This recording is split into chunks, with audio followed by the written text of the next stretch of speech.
Hey, Brad at Tenshon here. In this video, we're talking about height variation. What is it? Why do you want it? And how do you get it?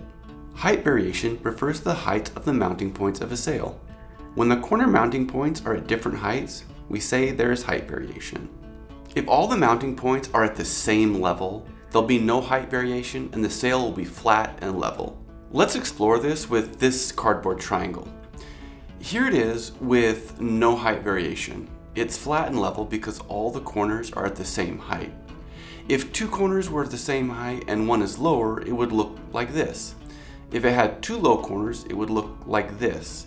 Or lastly, all three corners could be different heights and it would look like this. Height variation is good because it allows rainwater to shed off the sail instead of pooling in the middle. Now let's look at a square sail.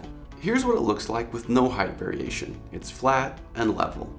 Here's what it looks like with two high corners next to each other. The sail is no longer level, which is good because it allows rainwater to shed off. But there's a better way to vary the corner heights. Instead of putting high corners next to each other, position them so they are opposite.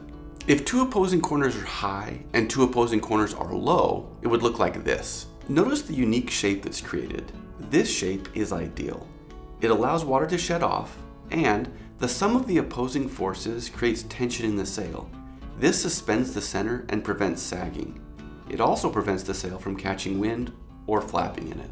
So, how much height variation is best? Our rule of thumb is to aim for a height variation of 1 to 5. That is, 1 foot of height variation for every 5 feet of span. This is the reasoning behind our 7 foot and 10 foot standard poles. Take an SS15. The approximate 15-foot span calls for 3 feet of height variation. Even with sails with more than 4 sides, there can be height variation.